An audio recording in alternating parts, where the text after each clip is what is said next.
Yo, what's up? It's your boy Papa Penny. We are back finally to a live stream. Obviously, from the title, we're gonna be discussing Jay Z's night one at Yankee Stadium, or night one and two, since night two was yesterday, last night, and obviously night three is gonna be tonight. It's called Extra Innings. Night one was based on Reasonable Doubt. Night two is going to be based on Takeover. I'm sorry, not Takeover. Blueprint. So let's get into it. So I saw that, from online that he did another freestyle. And if y'all know anything about Jay, he gonna do his freestyle and he's gonna, address what he has on his mind and what he wants to talk about and how he's feeling.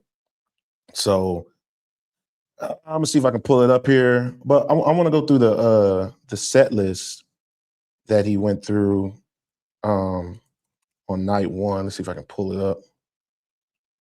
Let's see, Jay-Z. Obviously, I would have loved to have been there to watch, but it just didn't line up with the schedule. But I'll definitely I believe he's working on a new album. In my opinion, he got a new album coming up. When will he drop it? I don't know. Some people say no, it's just he's just working on this, and it's the 30-year anniversary from Reasonable Doubt, 25 years for Blueprint. It's just this is all he's doing. I don't know. He might announce tonight that, hey, I got a new album coming out, because he's been doing a lot. And one thing with Jay, he's very calculated with his rollouts, and he's gonna make sure that he's doing what he's planned to do. All right, let's go through the set list here. Make sure, see if I can get it on screen. All right, so first song he did, Can't Knock the Hustle. I guess Mary J. Blige didn't come out, so he had Beyonce up there. Politics as Usual, Made in America, Brooklyn's Finest, R.I.P. Biggie, I Love the Dough, Dead Presidents, The World Is Yours with Nas. So obviously we saw that he brought Nas out. That was a big thing because obviously if you are a fan of hip hop, you've heard about the beef, Jay-Z versus Nas during the 2000s. So Jay-Z dropped Takeover. Nas then came with Ether, and then Jay-Z came with Super Ugly, and I think it kind of fizzled after that. I know on one of Nas' albums, he kind of responded to the whole thing as well, but universally, people believe that Nas won because Jay came and apologized for his comments. And back then, that was nowhere near accepted. You couldn't do that and still be seen. It was a big deal. So I think Jay, in one of his later songs, he acknowledged, like, hey, I lost. Me personally, now I'm a Jay-Z. I'm a Nas fan too, so I like both of them. So I'm not going to go there. It was a great battle. Let's see what else. New York State of Mind, Alicia Keys, Where I'm From. I saw that him and Nas were doing like a little mix of it. Let's see if we can pull up some footage of it. I think for them to come to where they're at today, I think is awesome, honestly. I think it kind of shows, their maturity, and obviously they're both older. So it just shows like, hey, we can come together and perform on stage and show, what we can do together rather than separate. So I thought that was pretty cool for him to have Nas on stage. Very mature. I mean, they've come a long way. They come a long way. So I think that's something that's pretty awesome that they got to do that and show like, hey, yeah, we had beef. Yeah, we did our thing, but it's over. Let's see if we can find some footage here with both of them at Yankee Stadium. mom was fine to the go hit it. Told me that the mom did it. And I was coaching shit in Summer City. I broke the feature on the diamond in the day, but no vision. What time talking was even the double. Niggas beat up the truck, drank a bubble. Hoping that they like it car. Shit out the car, we got the kids needle. And my cerebral weed, keep that. And the game so deep, make you catch up. Freeze off my kneecaps, and y'all believe that. Got to see Chris that, he on the beat. Rappers on the road, trying to keep up with me. It's also cool seeing Jay-Z with his breath control, but still got some good breath control, man. At 56. Still good breath control. There's a lot of rappers today that don't have great breath control. Small time as I said it, I'm a just an all trying to talk to me. I love catching up. We went without saying sling baby.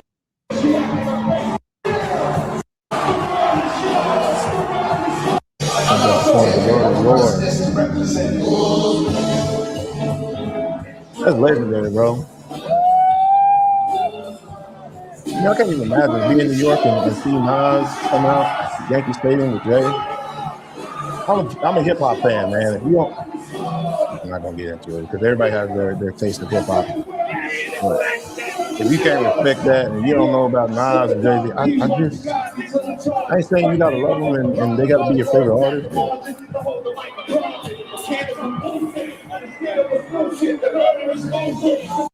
I ain't saying you gotta love them and they gotta be your favorite artist, but man, if you can't, yeah, I look at you a little different. That's all. I'm not saying that, you know, you, like I said, you don't have to love them, but if you tell me they tried, I don't know. I just look at you with a side eye. That's all. I just side eye you. But no, for them to do that, shit, that's huge. That's huge, especially for the time of hip hop. I mean, that's crazy. I know night one, I believe Alicia Keys ended it with I believe I saw that she ended it with Empire State of Mind. Alicia Keys too. I believe she was born in New York. I'm not entirely sure. Let me double check. Let me fact check. Like to let y'all know, I'm not a journalist. Not a journalist. I am a CEO of a record label entertainment company. So don't get all your facts from me, please, because I can be wrong, and I will be wrong a bunch of times. So Alicia Keys, she was born in New York City, so she's from New York.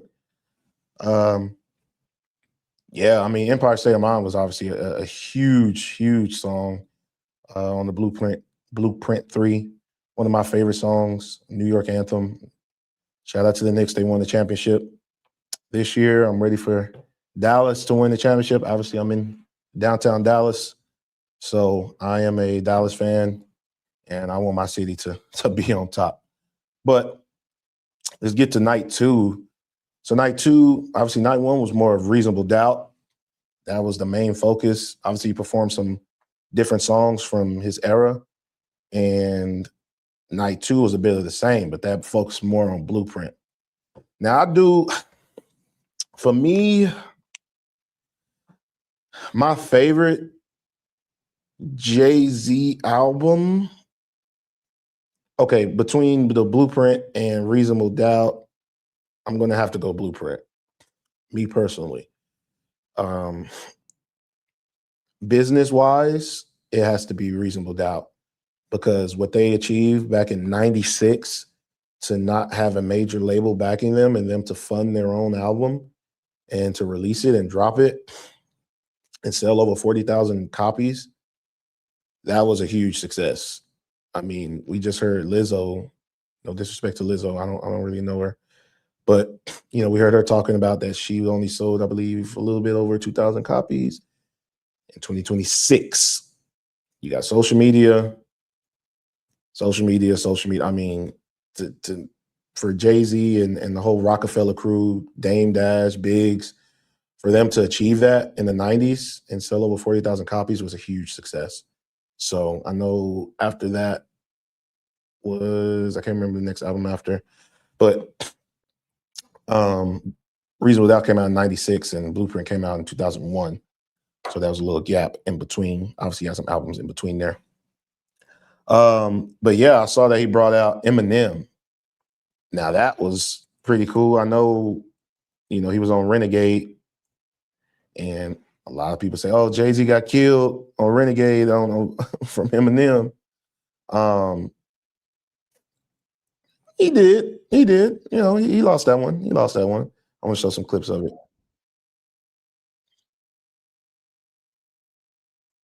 Do you fools listen to music or do you just skip through it? See how much more body go, we going the same dude. Let's get what M come out. But everything you work, you turn your shirt,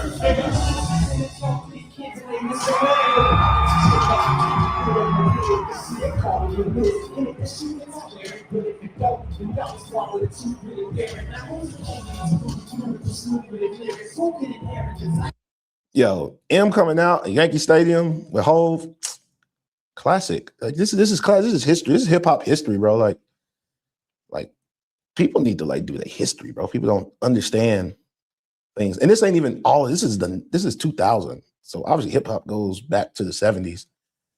But this right here was a great moment just to watch. the youth in the spirits, using his music to steer it, sharing his views and his merits. There's some future interference, there's an maybe it's something I feel, maybe it's food for the spirit, maybe it's beautiful music I make for you to just cherish. But I'm debating, disputing, hating, and viewing America as a motherfucking club and it's like you didn't experience it. Start to stare at who's in the mirror, I see exactly what you get to. If you get embarrassed, and I got nothing to do but make you look stupid as hell. Yep. Awesome. Just awesome. Night 2 brings out M. I don't know who all he brought out. I want to look at the set list from night 2. Let me pull that up real quick. I know it was on Billboard. Obviously he performed most things from Blueprint.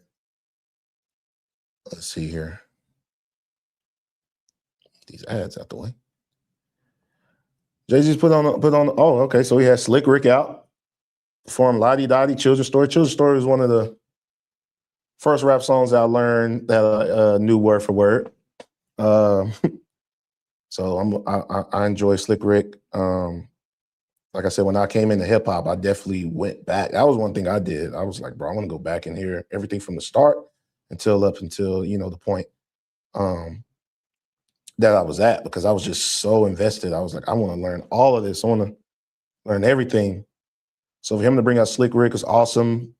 Obviously, he brought out Eminem, we just saw. Eminem performed his collab Renegade, that was on Blueprint. And then he did Lose Yourself. Shout out to 8 Mile, great movie. And a great song, just a song that still gets played today. I mean, you're working out, if you're, goal-oriented, whatever you're trying to do, you can always turn on Lose Yourself and you're going to get going. Then you have Pharrell come out. They did Frontin', Excuse Me, Miss, Give It To Me, Allure. Bro, which of course sends the audience into a tizzy. These people that write these are so funny. Yo, great night too. Great night too. Awesome night too. Shout out to Hove putting on the clinic. I saw that he broke the attendance record. I mean, of course. I mean, I know it's crazy down there in New York right now. And then he got night 3 coming, which is tonight. Hopefully I can stream tomorrow morning and review night 3. But he does The Ruler's Back, Lottie Dottie from Slick Rick, H to the Izzo, Girls. Now, I know I'm doing a lot of Hove talk, but if you like the Blueprint, now I love Girls Part 2. That was my favorite one.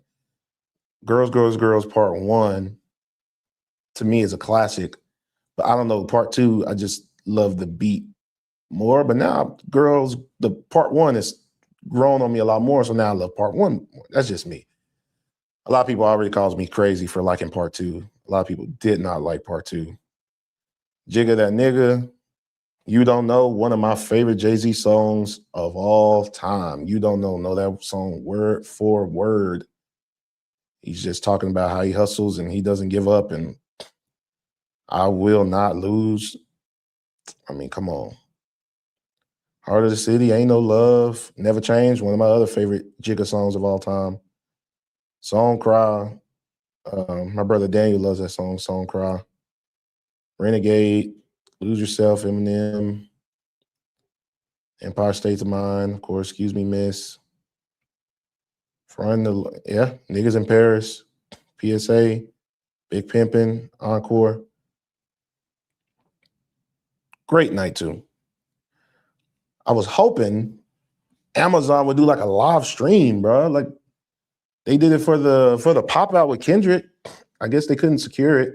I saw that Amazon Music was doing some promotion when Jay-Z was doing his pop-ups. So I was like, bro, hopefully they do a live stream and I get to watch it, bro. Since I wasn't able to be there, but that didn't happen. So I'm having to see everything secondhand and on video. Shout out to Hove. Great night 1 and night 2. Night 3 coming up. We'll review that later. Next thing I want to go into is to the DJ Akademiks versus Charlamagne. Okay. This one was very interesting to me because I remember when I first got introduced to the Breakfast Club, it was probably 2016, early 2016. I was working at the post office and I would have to get up early.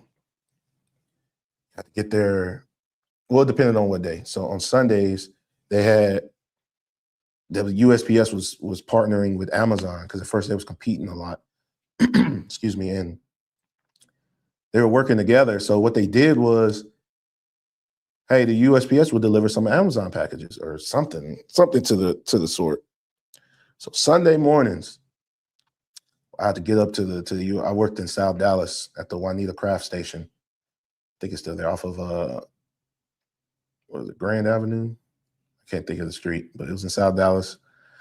Worked there for a while.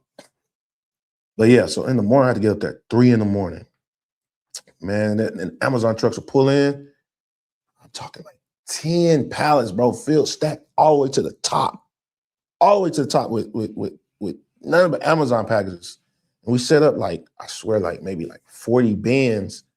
And depending on the zip code, we would put, whatever package into the appropriate bin. But bro, that shit took forever because it was just like 2 or 3 of us doing all them, bro. That shit was crazy. But I bring that up because that's when I was looking for stuff to listen to. So podcasts, I wasn't introduced to podcasts. I know some podcasts were going on at that time, but I didn't know too many podcasts at that time. I didn't really know about them. And I remember seeing clips on YouTube from I'll see a guy named Charlamagne. I would watch their interviews. That's how I got introduced to them because they had a bunch of interviews. They interview all the biggest artists. I was big on music, so I watched the Jay-Z interview with some big ones. They interviewed everybody. If you know anything about the Breakfast Club, they interviewed everybody. It was Charlamagne the God, Angela Yee, DJ Envy. Obviously, they got a different cast now. I would watch all their interviews. So that's what I would listen to whenever I'm doing all these packages. So I remember I watched damn near all of them or listened to them because I wasn't watching. I was too busy doing the packages. So I was like, damn, I'm running out of interviews. And then a page popped up. And obviously this was before the deal. Like I said, it's early 2016. A page popped up, a YouTube page, and it was like Breakfast Club full show. I was like, oh shit, duh, they're a radio show. So they had to be doing, shows. So what the person would do is, I can't remember his name. I wish I could, but he would record the radio shows, cut out the commercials, and upload them to YouTube. And you can listen to the full show, especially if you want to listen to Power 105, I believe it was. Power 105.1 in New York.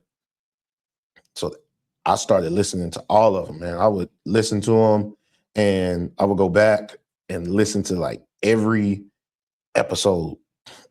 And I became a Charlamagne the God fan, bro, because that dude would say some of the wildest stuff. I mean, he would do a lot of the wildest stuff, obviously, in the interviews. So that was so entertaining, like watching him. So I was a big Charlamagne the God fan. And excuse me, he was just like very he was very polarizing. A lot of the guests, some of the guests didn't like him because he asked a lot of the tough questions that people wanted to know. Also, real quick, I'm streaming this on StreamYard. So if you want to get StreamYard, I have a link in my bio to where you can get some money off. It's affiliate. So every time anyone signs up under my affiliate, I do get a portion of that. So I do want to let you know that. But it does support me and the label, the music label. Anyway, Charlamagne was awesome.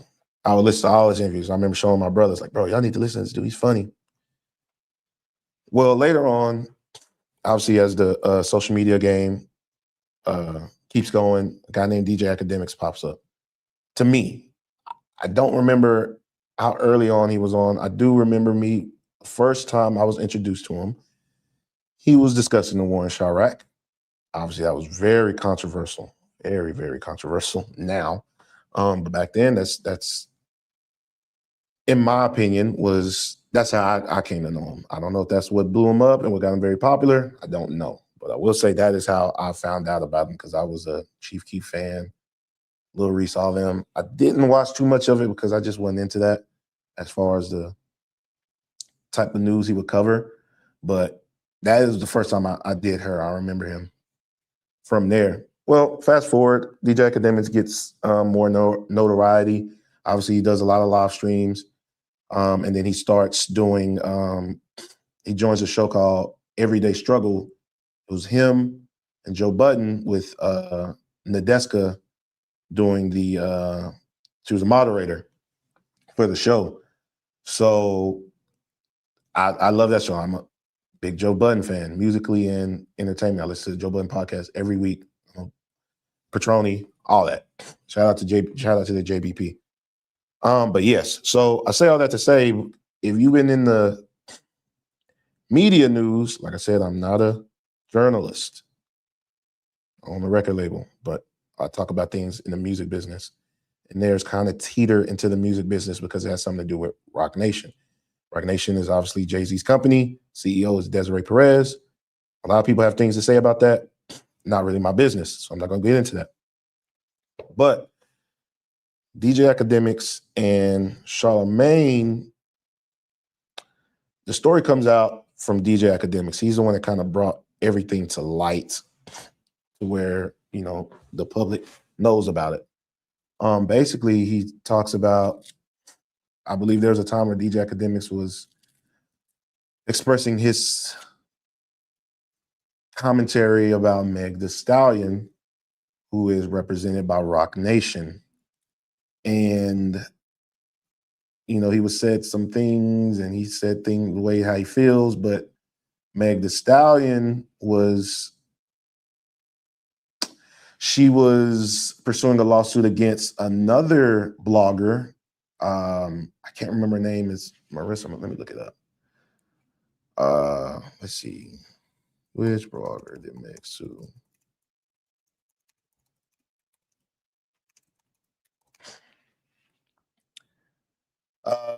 Milagro. That's who it was. That's who she sued. I believe they won that. I don't know, but I heard this from what from what Ack said, they spent over $200,000 for a $70,000 settlement. Anyway, Meg Thee Stallion was suing her. Well, at some point, this is what Ack believes. Like, I don't know if all this is true. I haven't fact checked, but based on what Ack was saying is, hey, Roc Nation made me come in for a deposition. That's what Ack was saying. I don't know how true that is. But apparently, according to Ack, they were asking him a lot of things about Drake and Stake, which is a gambling company, and things that didn't have anything to do with Meg Thee Stallion. So Ack was very, he felt like Roc Nation was coming for him, and he expressed that there were people sitting outside his house and everything like that. I don't know specifically what he was referencing, but this act felt like all these things were going on and Roc Nation was behind it. Well, Akademiks is good friends with Charlamagne, and Ak said that he got a call from Charlamagne saying, "Hey, look out! These things are going on. They're saying this about one of Ak's friends or clippers named George, and George runs the Akademiks TV Twitter channel." Now, me personally, I thought that Twitter channel was ran by Ak. I thought he was the one doing it. He was the one overseeing it. Well, it's come to light that Ak said, well, it's kind of more of a fan page. And, with your name and your picture or your logo, most people are going to believe it's coming directly from you. Well, apparently from what Charlamagne was saying, that person was in cahoots with certain things that he shouldn't have been in. And then Charlamagne said that he threw Ak under the bus and said, well, I get my orders from DJ Akademiks and Drake. Well, that was a big issue because I guess from what the lawsuits were claiming is that they had some scheme of people going through and saying, hey, we're going to bot certain things and make it seem like Drake is larger than it was some bot scheme that they claim was going on in the lawsuits, especially with Stake, who was a gambling company. Apparently Stake would give fake money, or it made it seem like these artists or celebrities were gambling real money, but they weren't gambling real money and it was all fake money. It was some big scheme. Well, obviously a lawsuit happened.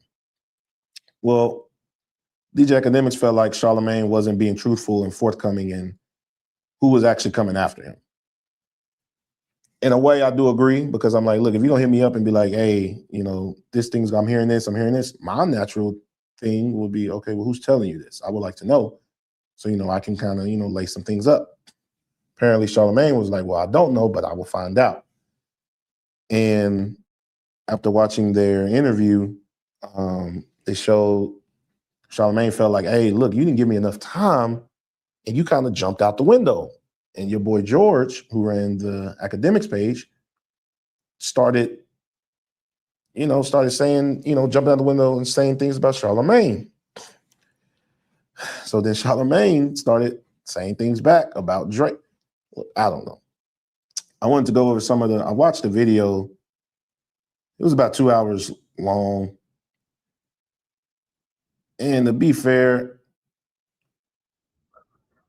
look, it did seem like I had a lot of smoke for Charlotte, not real smoke, because look, if you're gonna be, they're friends. So they are good friends and they handled each other in a respectful way, which I like, because there's no need to get disrespectful. I guess Charlamagne's point was, look, man, you let your boy go in hard on me, claiming all these accusations and things like that.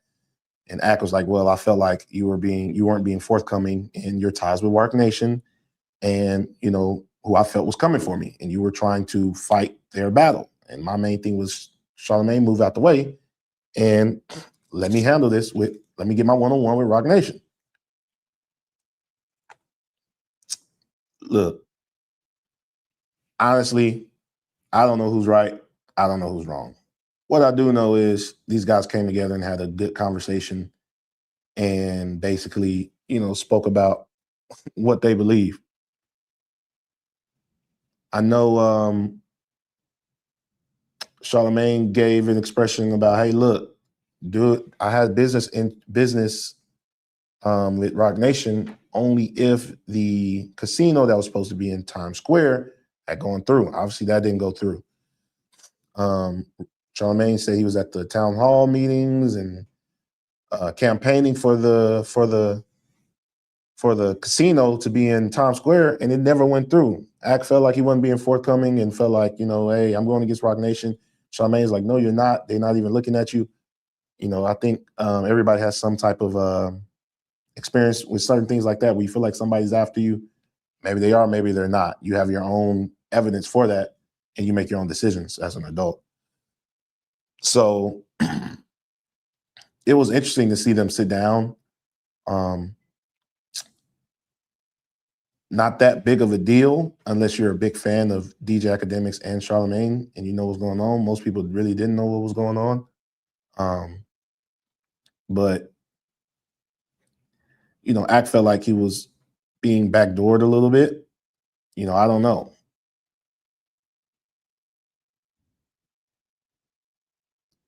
It was very interesting, in my opinion, a follower of both of them. And I think, them being mature and coming to sit down, it was very cool. I just wanted to touch bases on what was going on. They obviously had their sit down already. I know Ak reviewed it on his channel. From what I saw, I think they're still cool. I think they both kind of looking at each other like, we cool. I don't know how cool they are. When I say cool, I don't know best friends. I don't know. I think business cool and industry cool. Like, yeah, we cool. We don't hang out, but we cool. So that word is used very loosely in the industry. So I think most of it should be done. Everything's pretty much cooling off. I don't know where things will go from here. If anything flares up, I will go over that. That was just my little 2 cents on it. Let's get into some music business news, music industry news / business. Future dropped his new album, The Real Me. I had a chance to listen. I listened to it last Friday morning. How many songs did it have? Let's see. Obviously, you gotta have a lot more songs on your albums these days because of streaming to get the best numbers. So it looks to have 22 songs. Look, I'm gonna be honest. I'm a Future fan, especially early on. DS2, Monster, 56 Nights, all that. I'm a Future fan. These days, right now, I listen to it, and to me, it's good music. I don't think Future makes bad music at all. I just think the music right now is just not for me.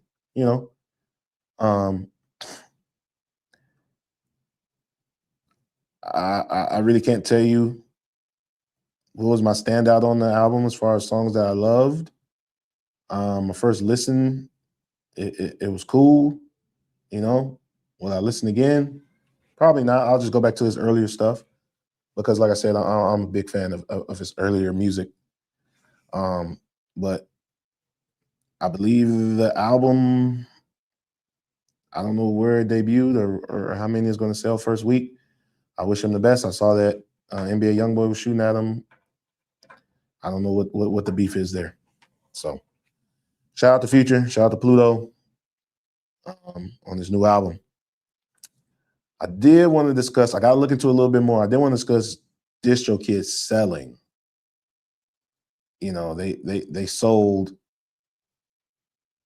to a private company, to a private firm. I gotta look into it more. So DistroKid announced that private equity giant CVC Capital Partners reached an agreement to acquire a majority stake in the platform. The transaction expected to close in Q3 2026 values a digital distributor around $2 billion. Shit. Previous investor Insight Partners will retain a significant minority stake. Leadership continuity. DistroKid's existing leadership team, including President Phil Bauer, will remain in place to lead daily operations. That's good. Artist impact, which is what I'm really worried about because my label uses DistroKid. I have been looking at, I might get killed for this, but I have been looking at the Rock Nation distribution. They take 15% off the top, and they don't pay out until you have acquired at least $100. So if you're looking at to do Rock Nation distribution, those are some things you should know. They take 15%, and from what I see, it's into perpetuity. So 15% is coming off the top, no matter what, and no matter how long. So If that song goes to make all this money, Rock Nation will take 15% from that. But they said they come with a lot of different tools and things of that nature to say the 15% is worth it. So you take with that what you will, and you be an adult and make your decision, make an informed decision. But, DistroKid's selling, let's see, artist impact. While DistroKid maintains its core flat fee, keep 100% of royalties, subscription model, the entry of private equity has sparked discussion among independent creators, as myself, regarding the potential for future fee increases or changes to service structures. DistroKid currently serves more than 4 million independent artists and distributes roughly 30 to 40% of all new music released globally. God damn, that's a lot. Look, I don't know. I guess we're just gonna have to wait and see. If there will be any changes or fee increases or anything like that. When a company sells and the company and they're no longer the majority owners, the new owners can come in and make, whatever necessary changes they need to make. What that will be remains to be seen. So we're gonna find out. Obviously, as I get like I said, I use DistroKid. If I notice anything new, I'll come let you guys know. But it remains to be seen. In my opinion, DistroKid I've had the best experience with. I'm able to do lyrics and lyric timing and upload videos. They've always had my release out on time for the major DSPs. So I've never had an issue with that. But, that could change. Hopefully not. So we'll see.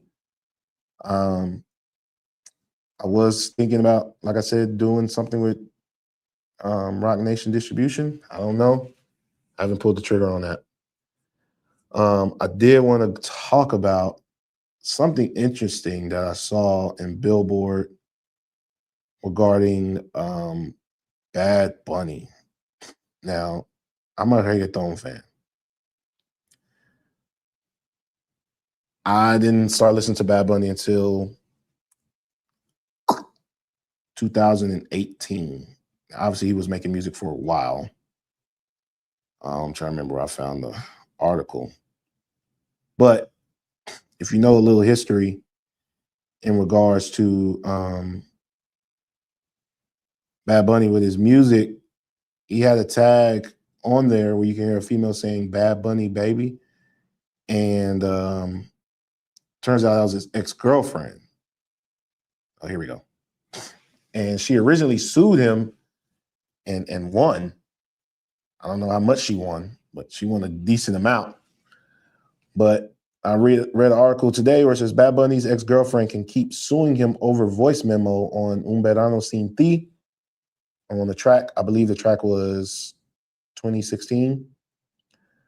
Puerto Rico Supreme Court says Carlis de la Cruz Hernandez can continue her suit over the line Bad Bunny Baby on 2022's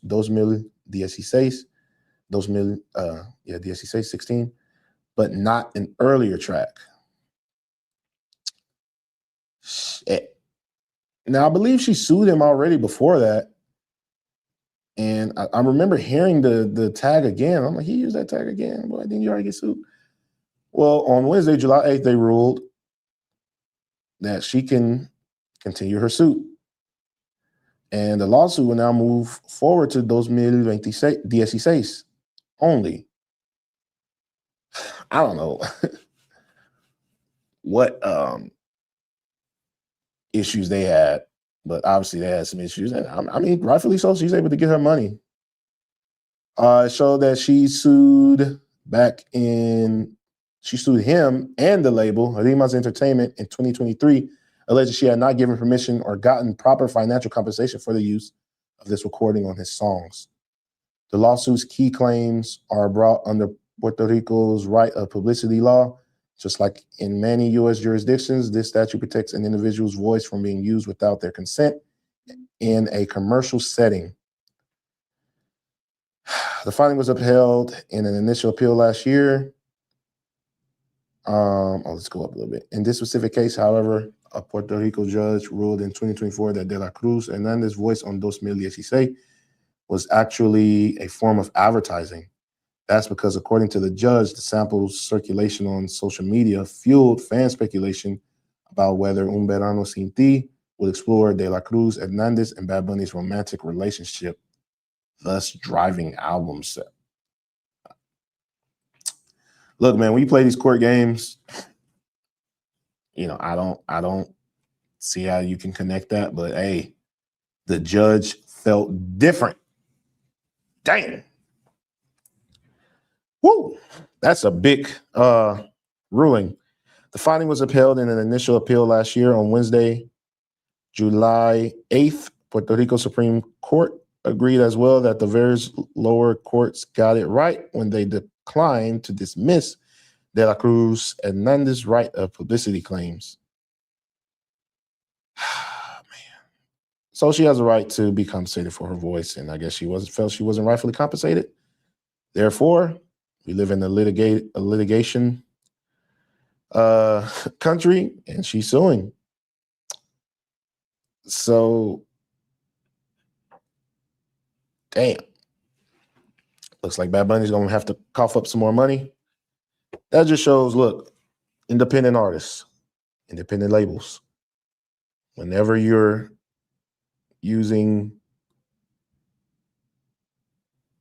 take this as a learning lesson. Whoever you have in the studio with you, if you're going to have them assist you in the creative process,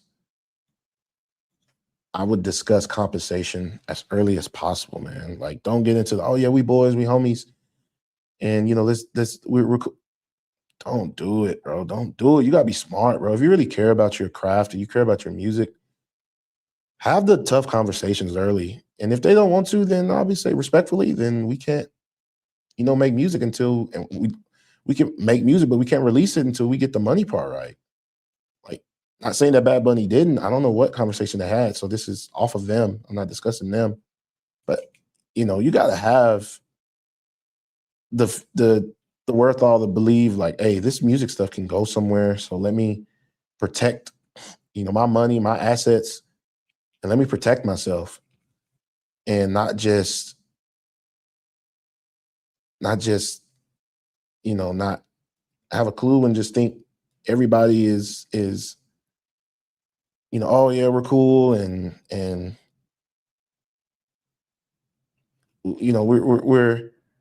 we'll handle this later. And no, bro, like, have the discussion like early as possible, bro. That is my advice to the independent artists, independent creators. Because when money comes involved, bro, there's going to be people change, and you hear that, it's very cliche, but it's the truth. It's the truth. So obviously, Bad Bunny and his label are going to have to go back to court and figure out, if they're going to settle or however they're going to handle it. And to his ex-girlfriend, she's like, "Look, I want to get my money, and yeah, you use my song again, so use my tag again and my voice and my likeness. I need to be compensated." Rightfully so. Rightfully so. That's all I got for today. Thank y'all for tuning in. I'm going to do my best. Actually, no, I'm going to make sure I stream every day. And in 2 weeks, I'm going to make sure I start streaming every day, at least for an hour, to go over the music business news and music news. And want to go over some updates in Daymar Music Family. Obviously, I have the website below. Got a new song dropping, 10 out of 10, Papa Penny, which is myself, and Pesos Pennies drops on July 17th. You can pre-save it. Go to our website, hit a pre-save, listen to our music. Dropped a new vlog going to New York. I went to New York and Brooklyn specifically to the United Masters headquarters for a mixer event this past week. It's awesome. Got to see the United Masters offices and talk to a bunch of representatives from there. They are a distribution company. Like I said, currently we use DistroKid, so I haven't switched over to United Masters. I'm very comfortable with DistroKid right now, but who knows what the future holds. But no, that was cool. You can go watch that video on my YouTube channel and see, you know, how it was and what all I learned. And that was my first time in New York. So I also have my affiliate links at the bottom. If you want to sign up with StreamYard or get some money off of DistroKid, you can go through the links there. Follow me on LinkedIn, Papa Penny. I have the link in there as well. Like I said, thank you for watching. I'll be here next time.